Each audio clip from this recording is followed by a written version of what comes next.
Hey, y'all, welcome to episode 26 of Banter from the Bench podcast.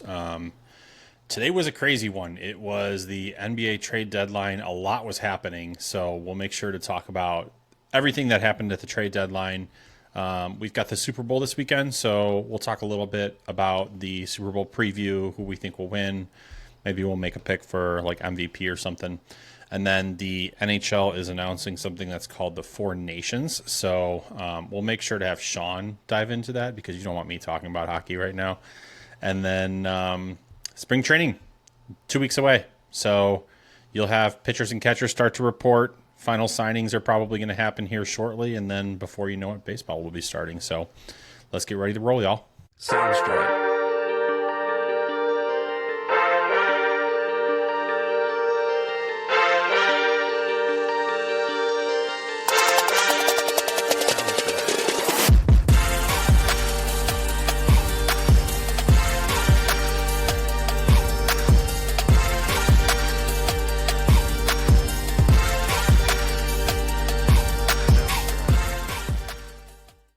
Yeah, it's almost hard to believe that the Super Bowl is this weekend because there was one very big national headline that overtook the entire sports world this week, and it really there's not a whole lot of moves that could happen where you could say this made people forget about the Super Bowl, but this was one of them, and one of the most shocking trades in a long time. Maybe one of the most shocking trades in all sports in a long time.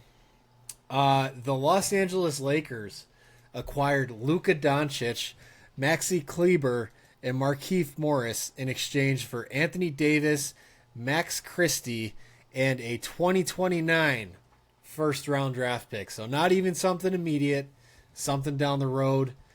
Kevin, what are your thoughts on this trade that shocked the sports world? I mean, first and foremost, I appreciate it because it made all these other teams just say, fuck it. No one's going to make fun of us like they're going to make fun of the Mavericks. So we'll just trade whoever we want. So I appreciate the Mavericks for just kind of throwing a firework in there out of nowhere. But I think that this is a great move for the Lakers for a multitude of reasons. One, to pair Luka with LeBron will be really entertaining to watch. But then also, like, you might get your, depending on his contract situation, because they have to work out a long-term deal with him, but you might get your like passing of the torch here where Luka will be the next Laker for the long term. Utah Jazz kind of just helped this whole thing get facilitated. So they did a lot of that this trade deadline. But yeah, I think it's a great move for the Lakers. I do like Anthony Davis and Max Christie for Dallas, but when you've got a guy like Luka on your team, I just don't understand how you trade him when he hasn't requested a trade. He's one of the superstars in the NBA, so really shocking, really puzzling, but Lakers got themselves a good one. Yeah, I think you're right. It's definitely like a passing of the torch situation here in LA. Who knows how long LeBron's going to play for? I would guess he hangs it up in the next 3 to 5 years. He could play longer, like you never know. But I would guess that seems to be the case. So I think LA is like, hey, we got to start kind of looking for a life after LeBron. And obviously this helps catapult you to that point. I have a problem with this for the Mavericks for a couple of reasons. My biggest problem with it is it kind of involves the return, but also it's like if you're going to backdoor shop Luka Doncic and kind of really just work it out with one team, you're really minimizing what you can get back. I think if they were to open up these discussions with even a handful more teams, we probably would have seen them get more of a return. Now, that's not a knock on Anthony Davis. He is a sensational basketball player. But I think for Dallas, you got to think like your major piece in this trade is a 31-year-old center who does have a history of injuries. So I think that's kind of not ideal. And then also just one first-round pick. Like, I really think they shot themselves in the foot by not opening up this opportunity more. Because I think there are teams that would have given up almost their entire roster and any draft pick the Mavericks wanted in order to get Luka Doncic. I mean, we're Chicago Bulls fans. I can confidently say they probably would have given up 99% of their roster and would have let Dallas pick any draft picks that they want in order to make that happen. I think a lot of teams would have done something similar, but just kind of a mismanage by, I think, Nico, I forget his last name, the GM of the Mavericks. But you know what?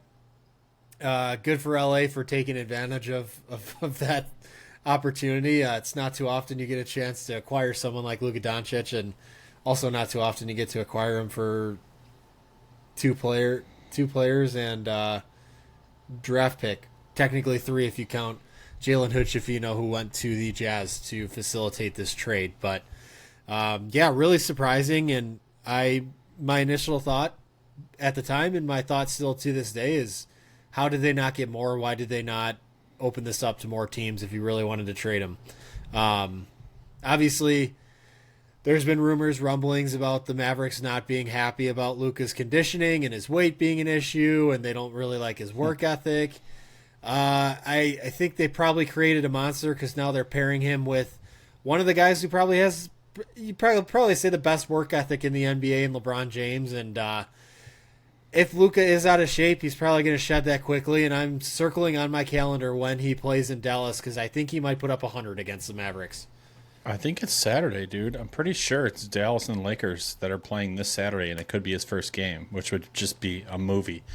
One thing before we move on to some other trades here, I am kind of surprised they didn't try and get the Bulls involved here. Dallas could have literally landed Anthony Davis and Zach LaVine and gotten Luka Doncic out of it. Now, I don't know what the Bulls' return probably would have looked like. Maybe those 2 second rounders that Utah got. Jalen Hood-Schifino. Yeah, right. Another guard.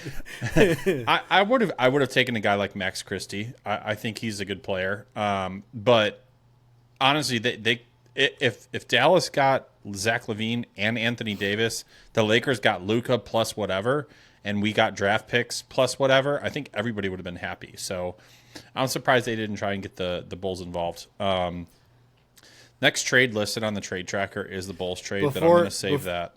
Before we move on, so Saturday the Lakers play the Pacers. It is in LA though, so it is a home game.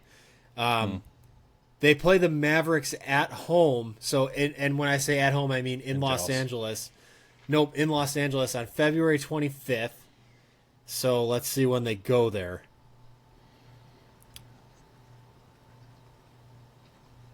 They maybe dodged a bullet for this regular season, man.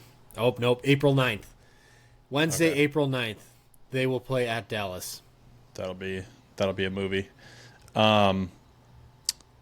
So there's some trades that, like, Charlotte and Oklahoma City just swapped picks. We don't need to talk about that.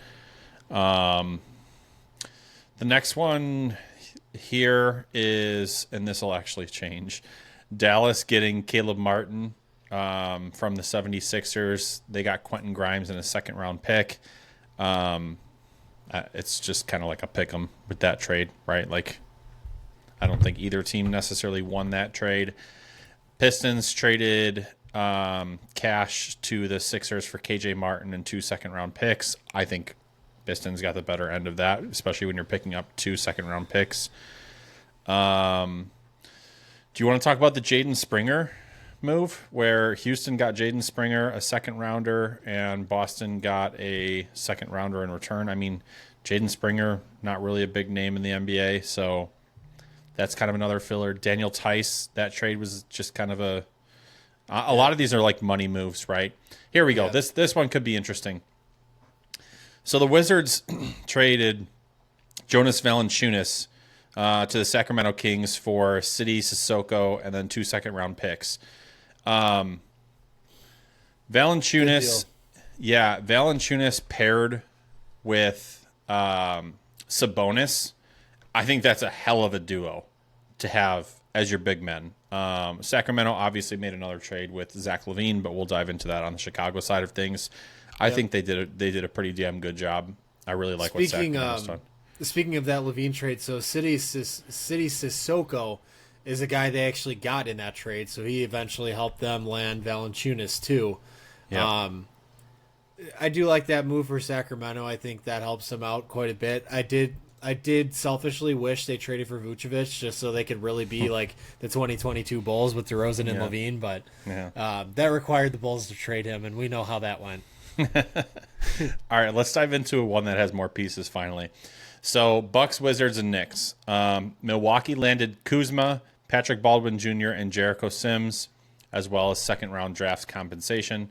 Wizards got Chris Middleton, A.J. Johnson, and the Knicks got DeLon Wright and cash considerations. I low-key really like this move for Milwaukee. Kuzma, I will say he's pretty inconsistent, but I'm pretty sure he's 6'10". He can shoot. Like when he's on fire, he can shoot the lights out. Milwaukee definitely needs more shooting. Chris Middleton religiously injured, especially like the last year and a half. So they were able to get that off the books and get Kyle Kuzma and some other pieces in return. What did you think of this one? Yeah, I think it's a pretty good move. Curious to see how Kuzma ends up doing. I mean, as far as I know, I could be wrong about this. The Bucks will definitely be by far and away the most talented team and competitive team he's played on. So going to be kind of curious how he slides in there, what he looks like. Obviously, he's not going to need the ball as much as he did in Washington, where he was kind of the main guy there. But, if he's able to play some unselfish basketball, I feel like he can fit pretty nicely with Giannis and Damian Lillard. But, we'll see. I mean, Chris Middleton's a good player too. So, granted, this year hasn't gone the way they've hoped for him, and he's aging quite a bit. It is a little bit of a risk getting rid of him, a guy who helped you win the finals, in order to take on a guy like Kuzma. But I think in the long run, it'll end up working out okay for the Bucks, and I think they'll do just fine. One thing to note too, Patrick Baldwin did get traded again. He's now on the San Antonio Spurs. So, yep, and we'll go to that. Kuzma's averaging 15, 5, and 2, so he's having a pretty nice year. Pelicans. They traded Brandon Ingram to the Raptors, and in return got Bruce Brown, Kelly Olynyk, and a 25 second round and a 26 first round pick. I low-key really like this trade for Toronto. Brandon Ingram is averaging 22, 5, and 5. He's shooting almost 50% from the field. He kind of just feels like a Raptor to me. Like, I feel like he'll fit in really well in Toronto. What are your thoughts here? Yeah, I like that trade too. I think he's an expiring contract because they didn't have to give up quite as much as I thought they would to get him. He's a really good player. I feel like someone that's kind of flies under the radar. Yeah. I will say I'm kind of interested. Like, I don't quite understand what Toronto's doing because they're kind of like bad this year, where they have like I want to say like 6th or 7th worst record in the league. So like, theoretically they could punt, get a good draft pick, and revisit again next year. But clearly they're wanting to compete this year. So didn't think they had to give up too much to get him. Bruce Brown's kind of was the hero in Denver during their title run. I honestly have no clue how he's doing now, but I mean, I think it's a good move considering what they had to give up. Yeah, I mean, look, Toronto's starting five, I think is pretty nice. You've got Emmanuel Quickley at guard. He's averaging 15 points, 2 rebounds, 5 assists. At the 2, you've got R.J. Barrett, who's averaging 21, 6, and 5. He's turned into a really nice player. You've got Scotty Barnes, who's averaging almost 20 points a game, almost 8 rebounds and 6 assists. And then you've got Jakob Poeltl, who, I mean, he's 14 and 10, so he's having himself a nice season, especially like if you consider Vooch's season really nice, he's not too far off. So they've got an interesting roster, man. It'll be really intriguing to see how they tackle the offseason. Another Lakers trade. I did not expect this at all. They got Mark Williams, and they traded away Dalton Connect, Cam Reddish, an unprotected first, and a pick swap in 2030. I really like Mark Williams for the Lakers, but giving away Dalton Connect to me was an interesting move.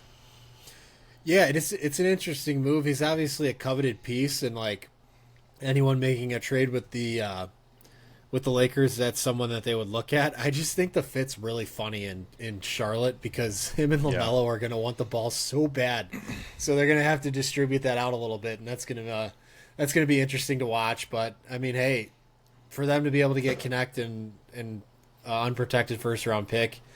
That's pretty good. Mark Williams he's kind of an up and coming center, so it's no like knock on his game or anything like that. But LA clearly got Luka, and they were like, hey, let's keep seeing what else we can do. So I think he'll be awesome in LA.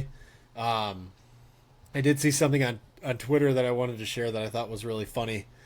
Someone posted after the trade. Anthony Davis publicly talks about how the Lakers need a center and he gets traded.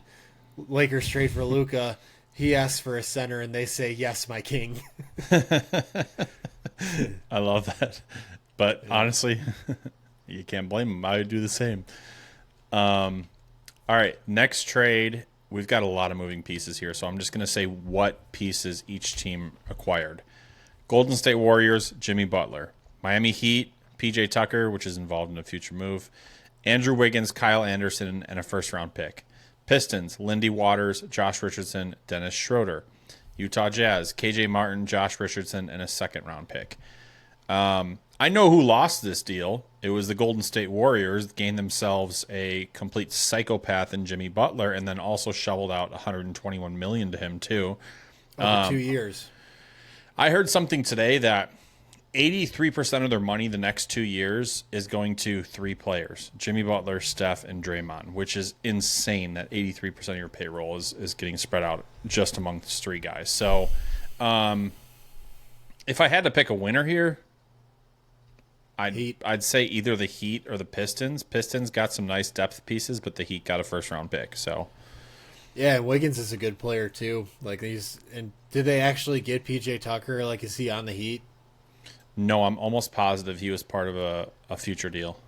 Okay, I was gonna say he's a good player too. But Wiggins has turned into a pretty damn good two-way player, especially where he was coming into the league and stuff, where he kind of had so much hype and then didn't quite reach that at first. But I just don't understand why people are interested in Jimmy Butler so much anymore. I mean, yes, he helped the Heat make the finals. One of them was kind of a fluke year during COVID.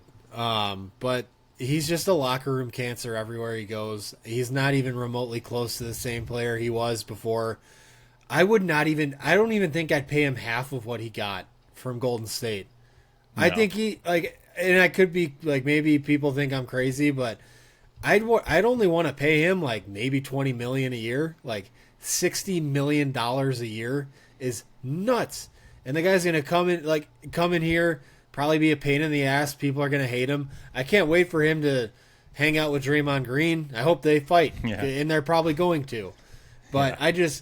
I don't see the appeal at all. Golden State was desperate to get a star player. I don't think Jimmy's a star anymore. I would have done a lot more moves before I would have pulled the trigger on something like this and then paid the guy an average of $60+ million a year for 2 years. That's the craziest part to me. Dude, he's also 35. Yeah.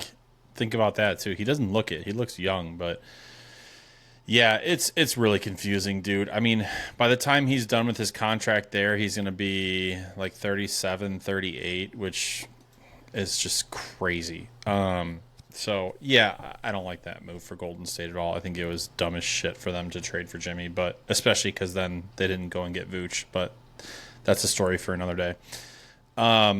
This one I think was really interesting, dude. I don't know how in the hell Washington managed to get a first-round pick from Jared Butler, but Philadelphia received Jared Butler and 4 second-round picks for Reggie Jackson and a first-round pick. And for Washington to get a first-round pick in return, honestly, it's really impressive. I mean, it's not a big trade, but Washington won that trade just because they got a first-round pick.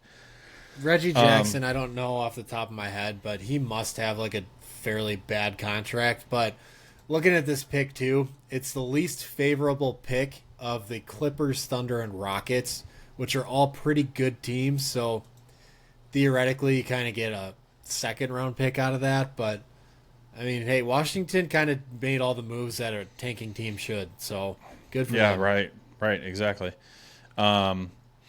Here's the PJ Tucker piece. So Raptors got PJ Tucker, second rounder in cash, and Miami Heat got Davion Mitchell. Davion Mitchell, he's a nice bench piece, but that's kind of a small trade.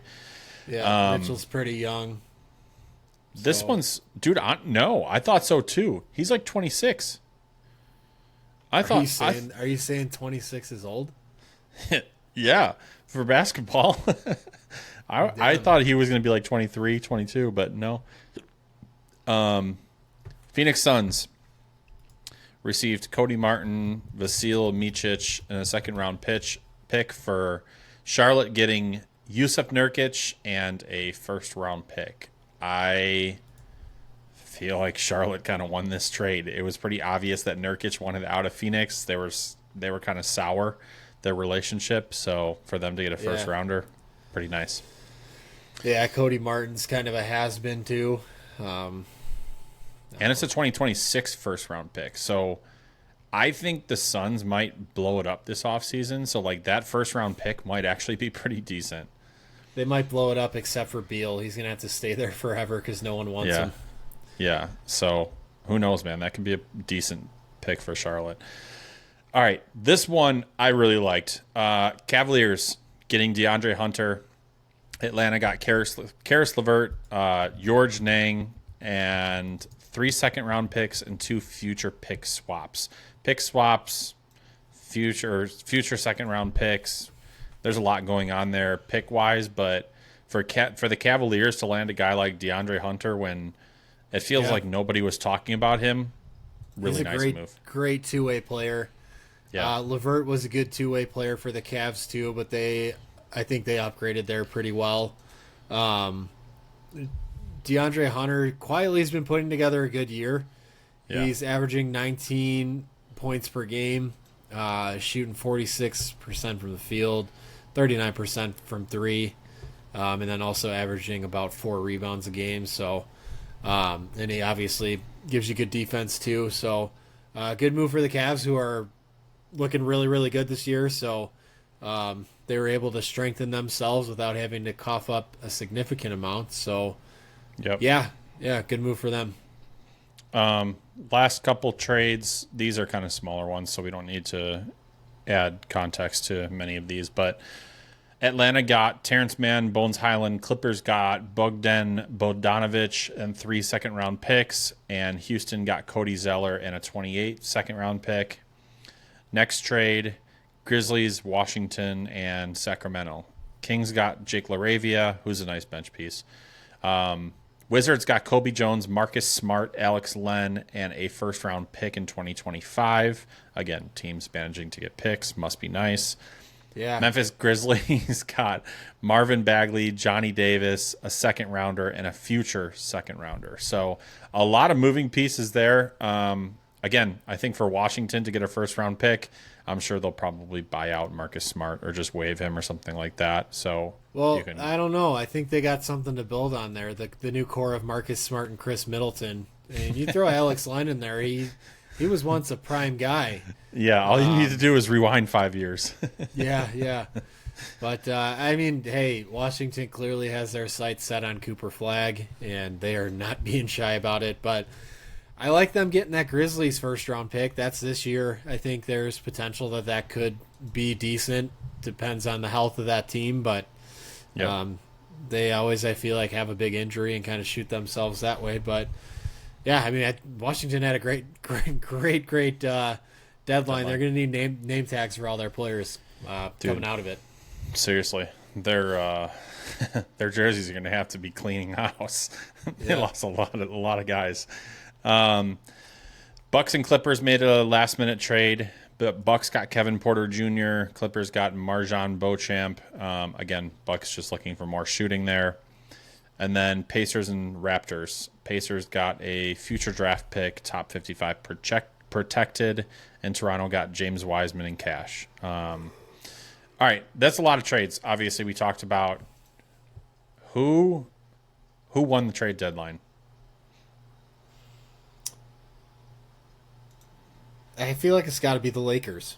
That's the easy choice, but I mean, you get Mark Williams and Luka Doncic, and you collectively give up Dalton Knecht, Cam Reddish, one first round pick, a potential pick swap, and then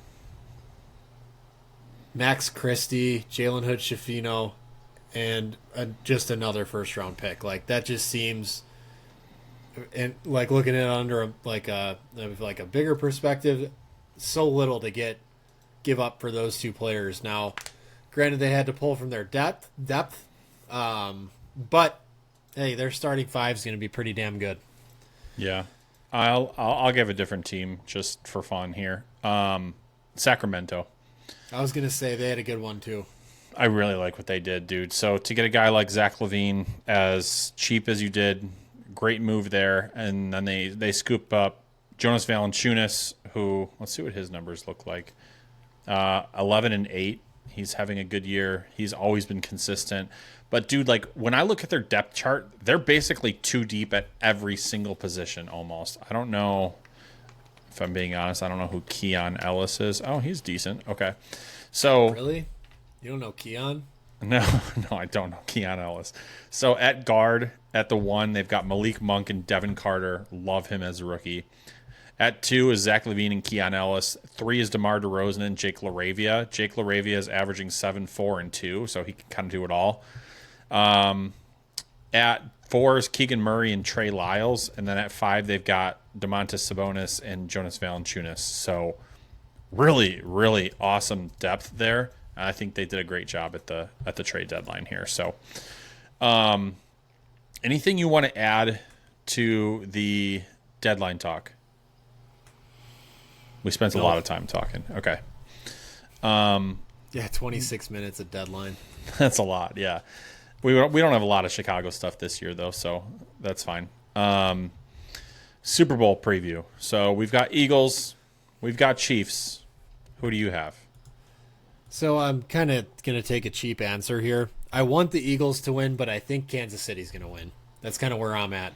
I would like to see someone different. I would love to see Saquon Barkley get a ring after, playing on some really bad Giants teams. And Jalen Hurts kind of is a guy that's been doubted his whole career. It'd be cool to see him win at every level. He already won in college. I'm just going to guess he probably won in high school. Maybe not because he came out of Texas. But, yeah, so...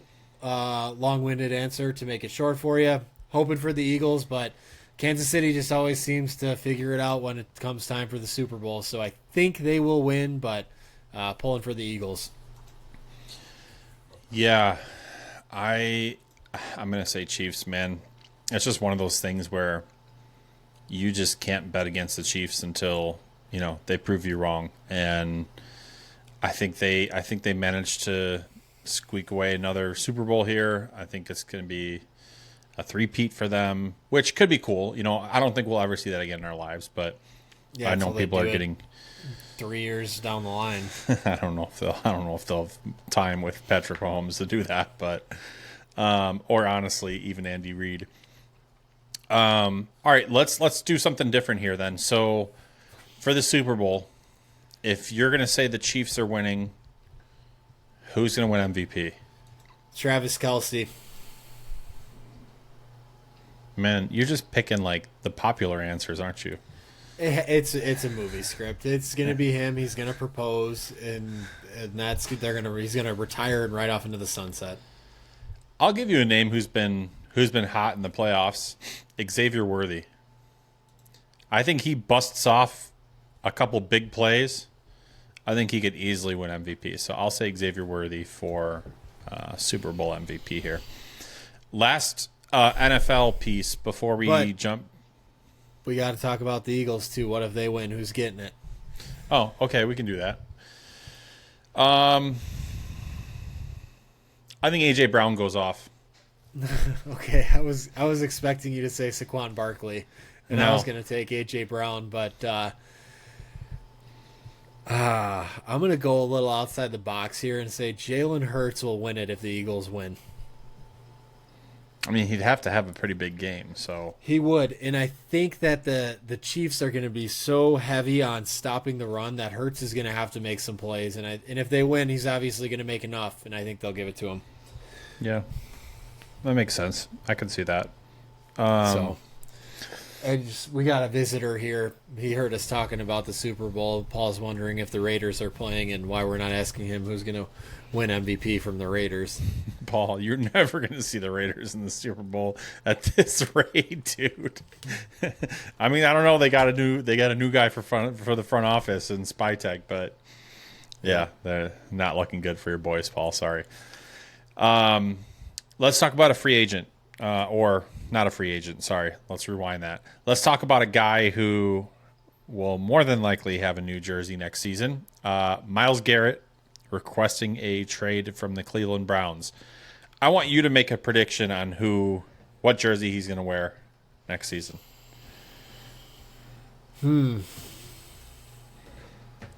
I think it's pretty easy. Buffalo Bills.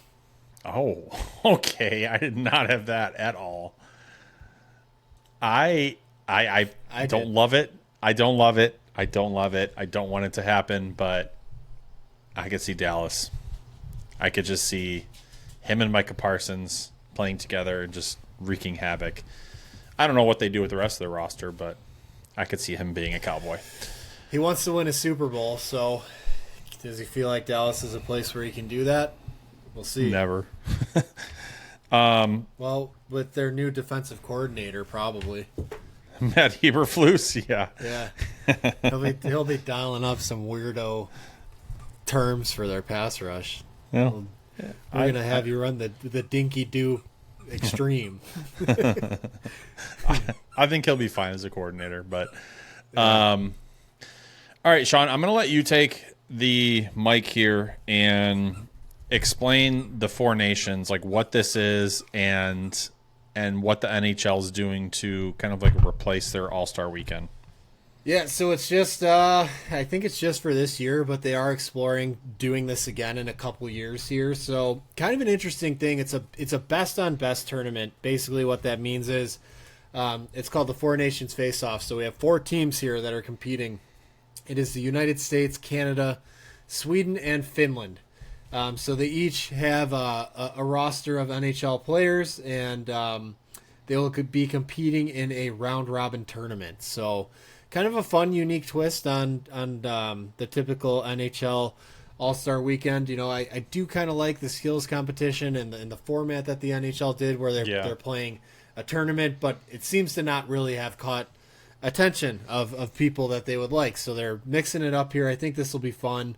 So games are going to be played at the Bell Center in Montreal, where the Canadiens play, and then also at TD Garden in Boston. And those games will start, the tournament will start on February 12th. So that'll be next week.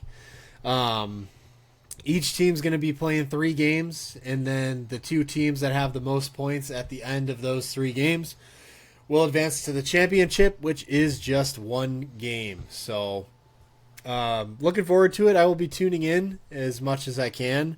Luckily, USA has a lot of the prime slots, so should be able to watch most of those games, especially when there's no other hockey going on. But I'm looking forward to it. I think it'll be fun, and I honestly think USA has a good shot to win it all. So, interesting. Rah, USA.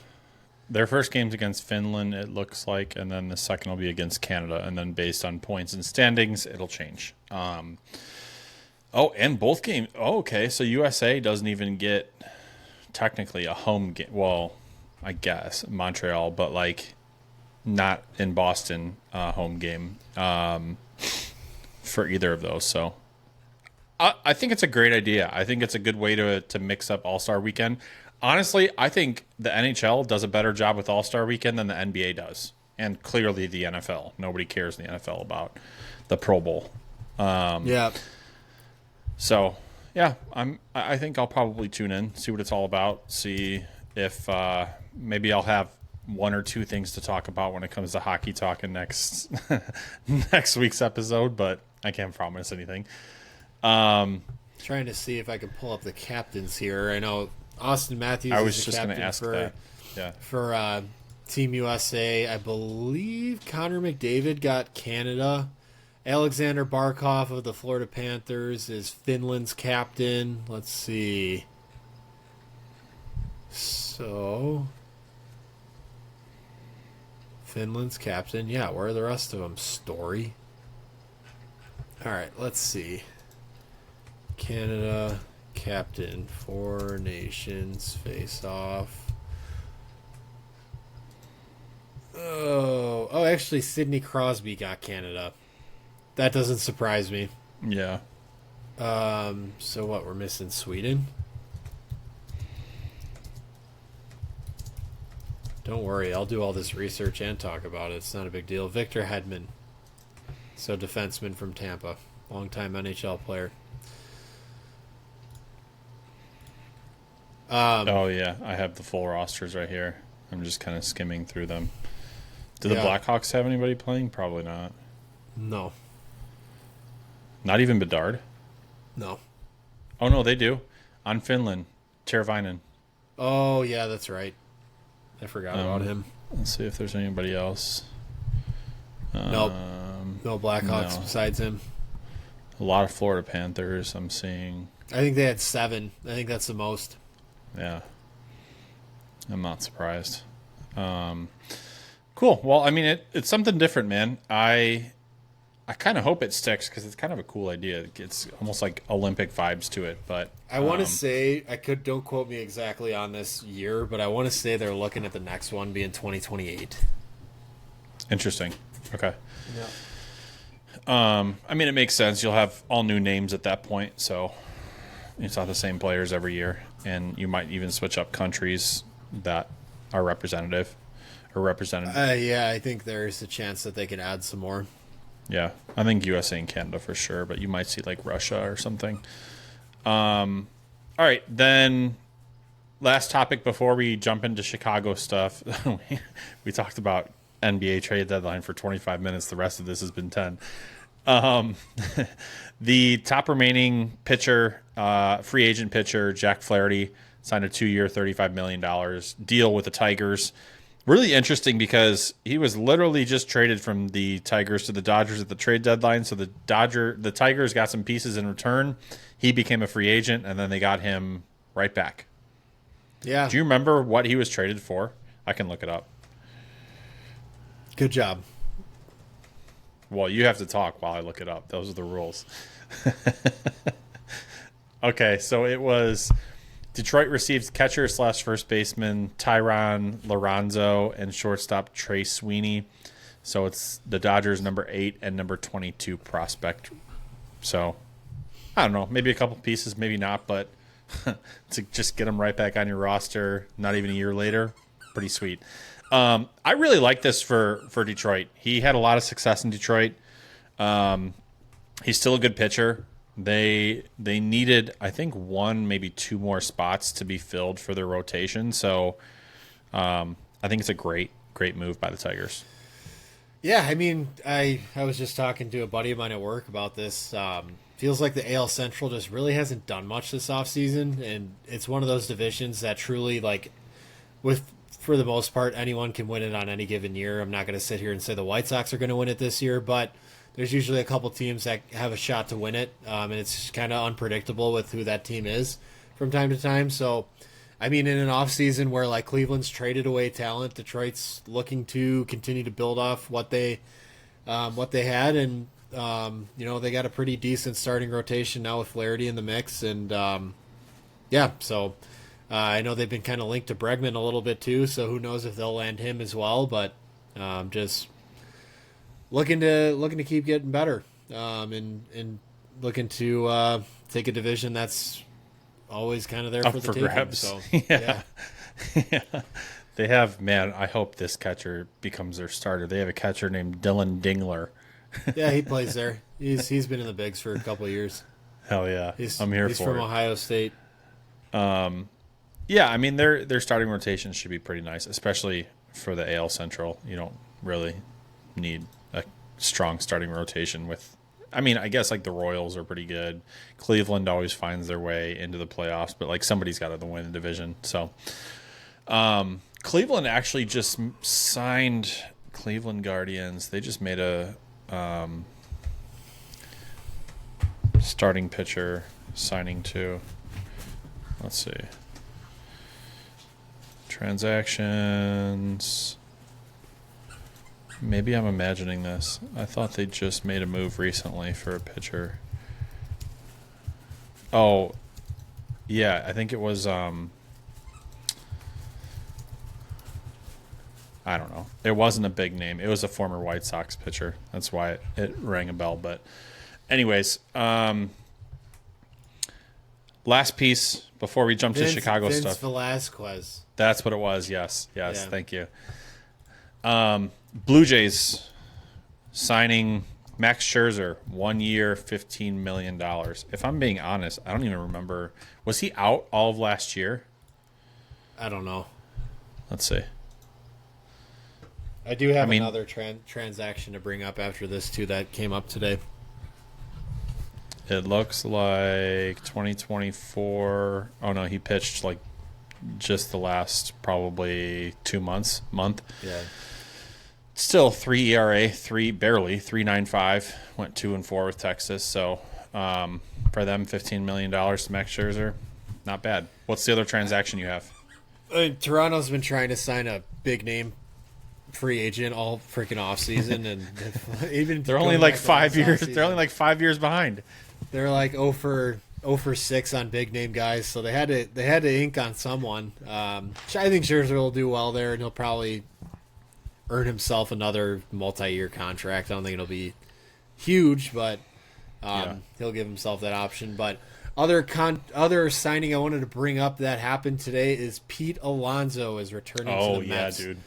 Signed a 2-year, $54 million deal after what was, and I quote directly from Steve Cohen, the Mets owner, a draining free agency process. 2 years, $54 million, and opt out after year one. I think it's a 1-year deal. I think Pete is going to go back to the market after this year and try to get a long-term deal that he wants. Yeah, I mean his batting average doesn't help, right?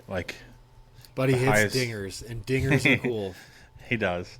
The highest batting average he's ever had is 271, which at this point is respectable, but last 2 years, 240 last year and 217 the year before. So, I mean, he's familiar with the Mets. He's had some success there. Oh, Sean, breaking news! I just saw breaking that come news. Through.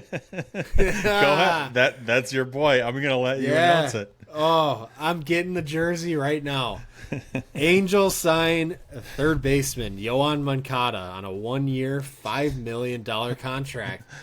Hey, I called it. I said back when he was on the Sox and he was hitting the market, I said he'll sign for 5 to 10. Let me see. There he is. Luis Rengifo is their second baseman. Shortstop is Zach He's Neto. a good player. And then Rendon at third. So, yeah, he's probably going to play short. No, he will not. He'll be playing third base. Dude, they're still paying Rendon. He doesn't play and he can DH. Oh, that's a lot of money for a DH. Holy shit. It has been a sunken cost for years. Yeah, he sucks now. Man, talk about making money in one postseason. What team was he on? Nationals. That's right. Yeah, dude. He won a World Series with them, but then this past last spring training, he came out and to the media said he doesn't like playing baseball. And everyone's like, well, you don't even really play. You're fucking hurt all the time. You don't say.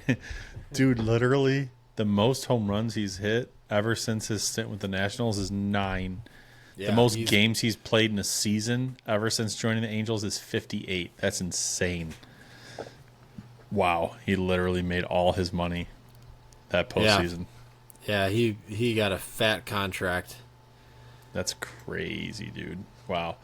All right, well, I mean, Yoan Moncada, 1-year prove-it deal, but I think that's officially all the news that's going to break for now, so we can shift over to Chicago stuff. Hey, no, Shut up. No, seriously, one thing that we can talk about.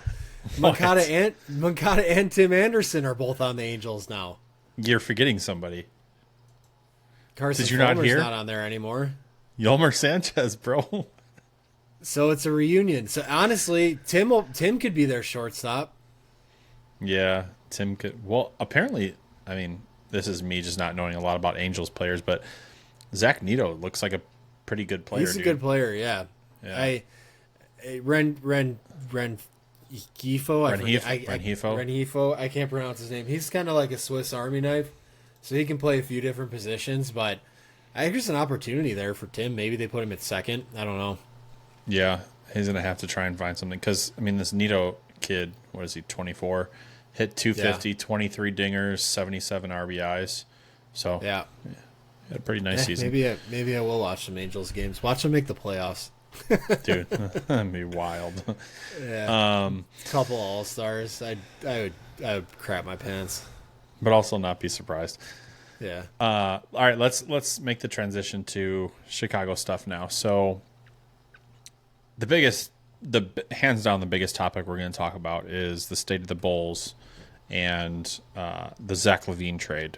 I think we should probably start with the trade and then give our thoughts on where we think the franchise is headed and how we feel about it. So, yeah, you might if you're watching versus listening, you might have an idea how Sean feels about the franchise based on the hat that he's wearing right now. But the Bulls sent Zach LaVine and their second round pick to the Kings, and this is part of a 3-team trade that involved De'Aaron Fox to San Antonio.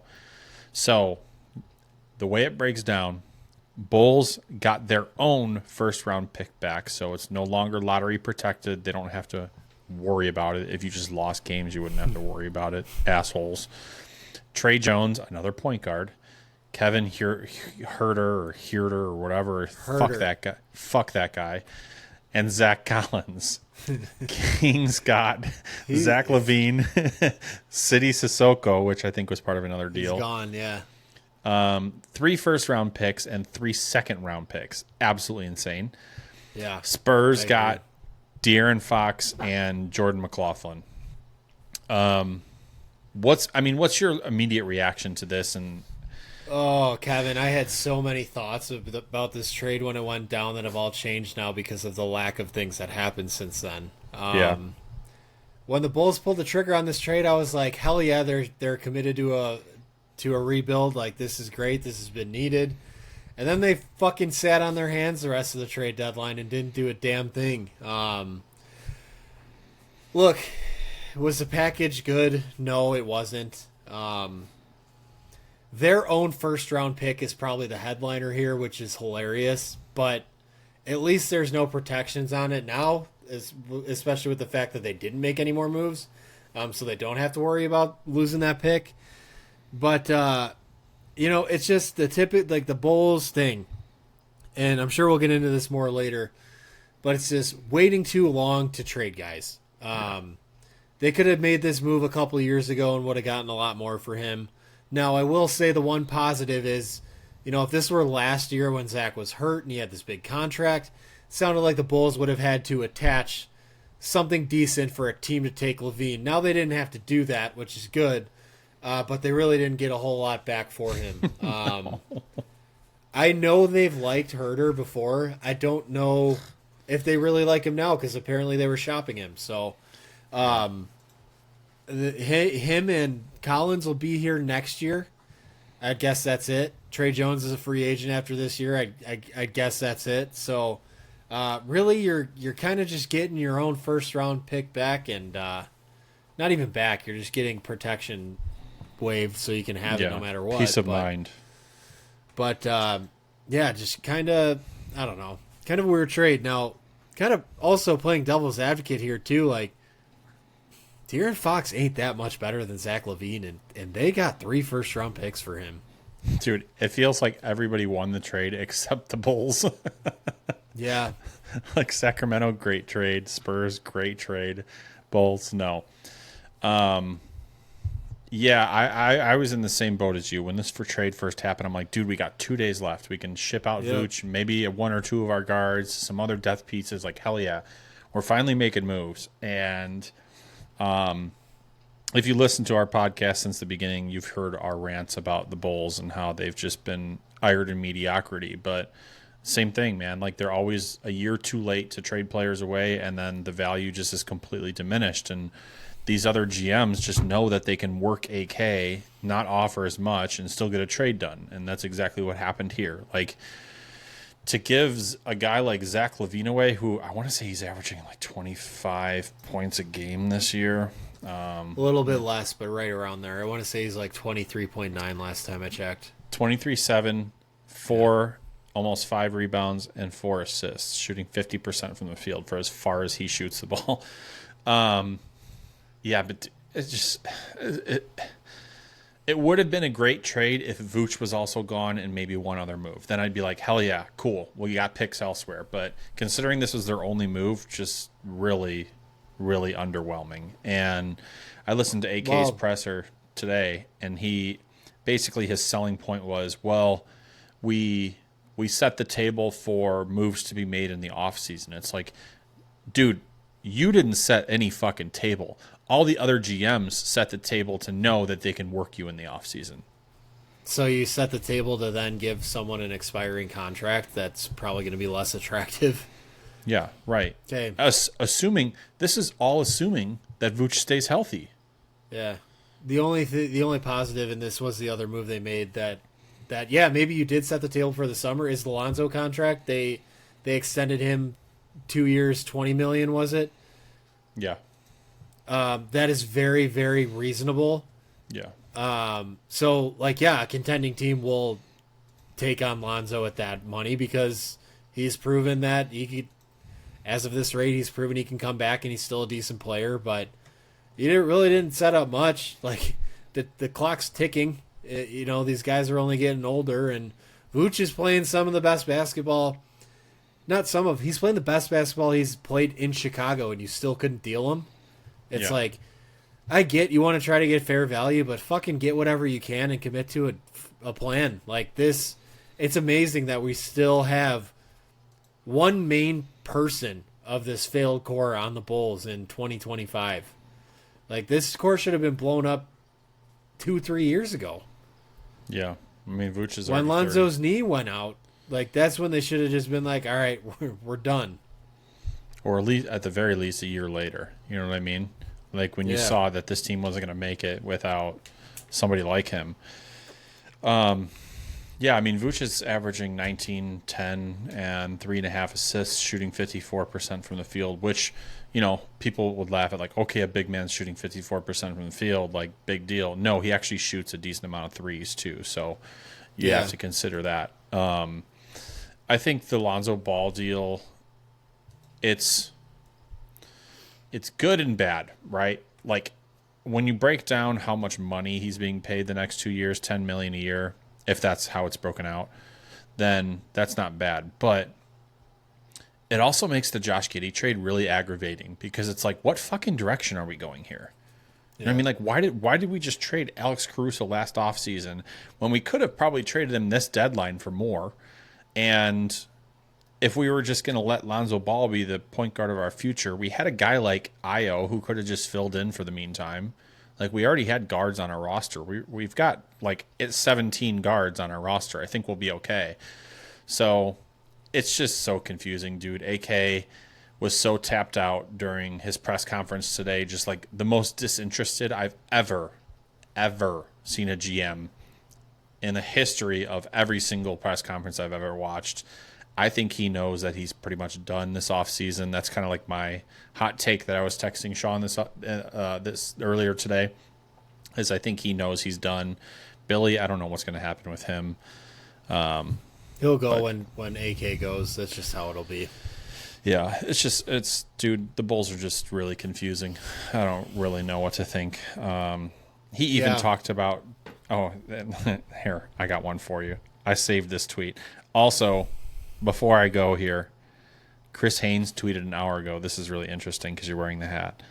A team that made a last-ditch effort near the end of the deadline, who engaged the Phoenix Suns on trading for Kevin Durant, the Minnesota Timberwolves. It was probably Anthony Edwards calling the ticket office, asking if he can talk to the front office because he loves Kevin Durant. Here we go. This is from Cody Westerland on Twitter. Arturas Karnisovas calls making the play-in achievable and something still in the realm of possibility for the Bulls.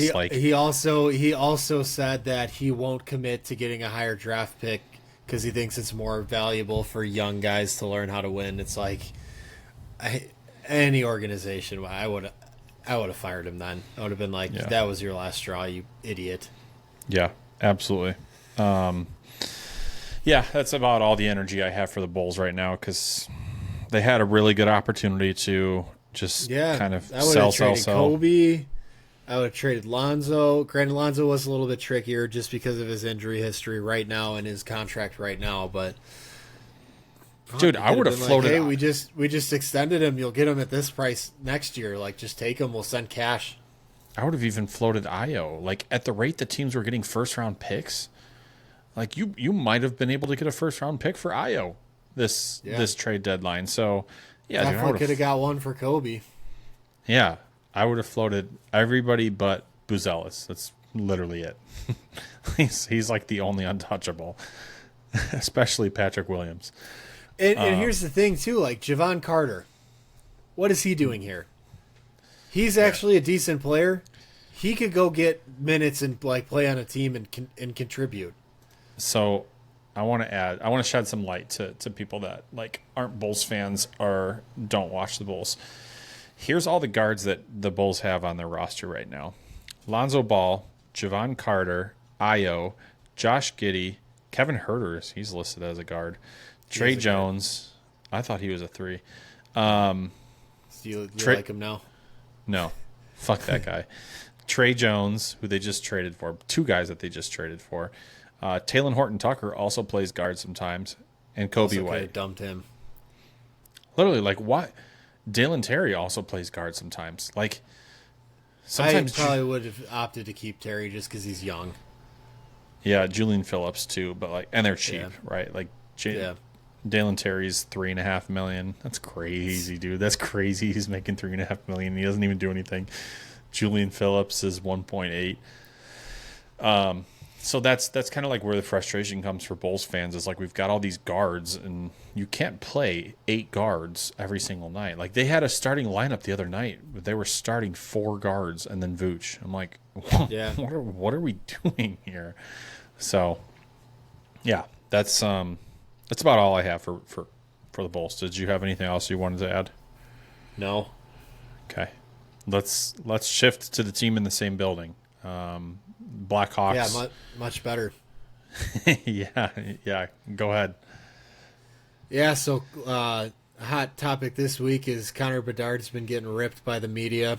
Mark Messier recently went at him for lack of effort and just basically saying that that's going to cause problems in the locker room. And then I think it was against the Oilers last night, the TNT broadcast during the first intermission was kind of just going at him, talking about how he was making some bad plays and this isn't pond hockey. You can't get away with some of this stuff in the NHL and you can't make lazy passes, which some of it's definitely justifiable. And I also think he's still young and he's still learning a little bit about what you can and can't get away with. And he also has fucking no one on his team. So yeah, literally. He's just trying to probably do a little bit too much and probably pressing a little bit. But Bedard was also met with the media today. And he basically just said, like, I don't really pay attention to what people say about me. And he also said, like, I know when I make a bad play and I understand when I make a bad play. It's not like I don't know I'm doing these things. So just kind of him admitting to that and just being like, I don't really care what people are saying, which is good. And I think just a big part of the equation, too, is, like, he just has, like, ungodly expectations placed on him, too. And like he's not going to be a perfect player and be, you know, the best goal scorer and the best defensive center at the same time too. Like it's just kind of, you know, it's all a learning process, and obviously he's going to be contributing more offensively right away, and trying to figure out where he slots in best defensively is going to be a work in progress. So yeah, just kind of another, I mean, some of the stuff he's getting ripped for, sure, yeah, like bad plays happen. If they're consistent, by all means, like go ahead, like, you know, let it out. But it's just kind of like, gosh, like dude's young too. He's 19 years old. Like he's not going to be perfect. Yeah, you have to let him learn, man. He's gonna, right? Like, and And here's the thing, too. Sorry to cut you off. I know you had a piping hot hockey take you're building up, but I actually do. I think you'll like it. this is the most he's lost ever. Like, I don't know his whole junior record and whatnot, but, like, how good he was compared to those other teams. Like, I'm sure he was just kicking everyone's ass. So, like, that's something that you have to get used to, too. And he's already on his second head coach in 2 years. Like, it's not like he's just been thrown a bone and he's just not doing anything with it. Yeah. Connor Bedard's situation feels a lot like LaMelo Ball of last year, right? Like, you've got this really good player who's just surrounded by nobodies. Miles Bridges was out because he had some stuff going on in his life. Brennan Miller wasn't even drafted at this point. So, like, you have a guy like LaMelo who's just trying to hold it down for everybody. And, you know, like, he's going to make mistakes. Connor Bedard is young. And, like, I get why people are frustrated with him. I get why Blackhawks fans get frustrated with him, because there was so much hype when he went to the draft and so much hype when the Blackhawks got the first pick. And, like, you want him to just be successful overnight and be the next superstar of the NHL overnight. But, like, sometimes it just takes time, and, like, people just got to chill and let things fall into place. And also, like, let the Blackhawks surround him with talent. Like, they still haven't even done that part yet. So I think people just got to pump the brakes a little bit there. Yeah. Get him a last good head coach. Get him some players to work with, and I ain't too worried about it. Not be down every single night at the end of the first period. Like, I get the push notifications for the scores, and that's about it. And I feel like the Blackhawks at the end of the first period are always losing. And it's like, yeah, to have to come back from that, man, sucks. Hey, Arvid Soderblom's looking pretty good, though. I thought he wasn't even going to be rosterable, and he's turned into, like, he actually might stick around for a while. Yeah, I did. I think I saw Chief tweet something like that, but they've also got a lot of pieces at goalie for the future, so it'll be interesting to see how they kind of navigate that. But yeah, one of those pieces, Adam Guyon, he's probably 4 or 5 years from the league. Yeah, which is fine. I mean, whatever. Yeah. But Comesto's close, so it's like, you know, you got waves of them coming in. Yeah, exactly. Last piece of news here. Just we caught wind of it, I think like 5 or 6 hours ago. Virginia McCaskey passed away at the age of 102. Obviously, everybody around the NFL knows the McCaskey family. Bears fans, good, bad, or indifferent. But I didn't mean to laugh while Kevin was going through that, but the note in our topics just says Virginia McCaskey is dead. And I didn't do that. She honestly, it's crazy she lived to be 102, especially having ties to the Bears. That's really impressive. 4 decades, I think I saw today. Yeah, that would make sense. Yeah. It's obviously a sad story. All the NFL teams are tweeting like their condolences, which I think is pretty cool. But I don't know, man. Maybe this means a change in ownership for the Bears in the future. It's too early to tell. People have been speculating that maybe shares get divided, and maybe the Ryan family might own most of the Bears now. I don't know. It's like, it might be a topic, it might not be. Obviously, George is still around, and he's very active with the Bears, so it could easily just go right to him. Like, we truly don't know what's going to happen. But yeah, I mean, 102 years old, she's definitely seen some shit, but her last memory of the Bears is them beating Green Bay, so yeah, I didn't see that. I know Georgie boy would be smiling about that. Yeah. So yeah, just, I mean, sad. You never want to see that, but to live 102 years, that's pretty good life. Nuts. So it really is nuts when you consider what team she was running to. No, literally. Yeah, this isn't a Patriots owner here. No, this team has been horrible for many, many years. For 101 years. Yeah. Yeah. I think that's it, guys. I mean, if we want, Sean, we could go through the other remaining Bears like coaching people that were hired, because I think they made some nice hires. Let me see. Chicago Bears. Sounds like you know more about it than I do, so I'll let you take that one away. All right. I will. Here we go. So Ben Johnson made a couple more hires since our last episode. I think we already talked about Antoine Randall. I think that's a phenomenal hire for them. We did not actually. We didn't talk about him. We didn't talk about JT Barrett either. Yeah. Okay. Antoine Randall. I know he's the assistant head coach. I can't remember what position coach he also is. He might be wide receivers. He is receivers. I mean, it would make sense, right? So Antoine Randall, wide receivers coach and this assistant head coach. Defensive line coach. Yeah. Phenomenal hire. I know Lions fans were really upset to lose him. He's not shy about like laying into players when he needs to, which I love because we need more of that. What are your thoughts on Randall L? Local guy coming back home. So Is he really? yeah. I didn't know that. Yeah, so I don't know. He kind of seems like he's an up and comer. He was a good NFL player, so Yeah. I'll happily take him coaching up receivers. He knew a thing or two about catching the ball and doing stuff in space. And fuck, man, he was even a good returner too. So he can help you out more than one way. Yeah, great coach, great hire.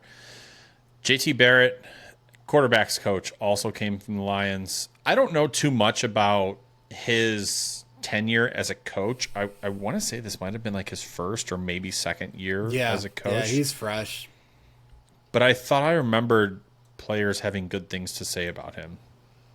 He was a good player. He came out of Ohio State. That's obviously a good program. So I'm sure he's learned a lot. And yeah, I'm sure he'll make a good coach. He's lucky he's got Caleb Williams and also Ben Johnson. So it's not like he's going to be, hyper focused on developing Caleb. Like that's what Ben's there for. So yeah. Eric Bieniemy, running backs coach. Oh yeah. Yep. This is really interesting, right? Like he had a pretty rough stint at UCLA, and is kind of working his way back into the NFL. But to get a guy who has this winning pedigree, he's won Super Bowls, he's been on staffs that have won Super Bowls, he's learned from Andy Reid, and literally you can start him as your running backs coach. Like that's pretty nice. And also like think about it this way: assuming worst case scenario, something doesn't work out with Declan Doyle, Eric Bieniemy could potentially be your offensive coordinator because Ben Johnson still wants to call the plays. So you could potentially have a replacement within your coaching staff already. Yeah, I mean, it was a few years ago. The Bears fans were wanting him to be our head coach. So Yeah. hey, I mean, granted he's fallen off since then, but Yeah. the fact that we're able to get him as a running backs coach, that's pretty awesome. I'm guessing it's going to be a 1-year tenure, but it's cool to have him around still. Yeah, absolutely. And then last one, I definitely wanted to bring up because I heard phenomenal things about him is Dan Rushar, I think is how you say his name. He was last the offensive line coach at Tulane, and Tulane fans and Tulane players were really, really upset to see this guy go. Offensive line is a position the Bears need a ton of work, so this seems like it's a home run hire as an offensive line coach. He also had experience being an offensive line coach for the Saints for 4 years. He did other things with the Saints. He was at Michigan State. He's been with Cincinnati. He actually was with Illinois and Northern Illinois, it looks like, too. So he's been kind of all over the map. But, like, all the players that played under him and the fans that got to see him coach Tulane were really upset to see him go, which is usually a good sign. So yeah, that's it. Let me see. Defensive wise, yeah, just some like Richard Smith, linebackers coach, Jeremy Garrett, defensive line coach, and then we already talked about Dennis Allen and Al Harris. So, I mean, overall, Ben Johnson's putting together a really nice coaching staff. He's still got a couple more holes to fill. He's done a phenomenal job so far. I'm excited to see how it all comes together, and hopefully the Bears don't hurt our feelings again this year. So, heck yeah. That's about it, guys. We are an hour in. Usually we're right around here, so this works. Thanks for tuning in, per usual. We will see y'all next week. Enjoy the Super Bowl. Most importantly, enjoy the Super Bowl food, the commercials, and the Kendrick Lamar concert at halftime. Take care, y'all.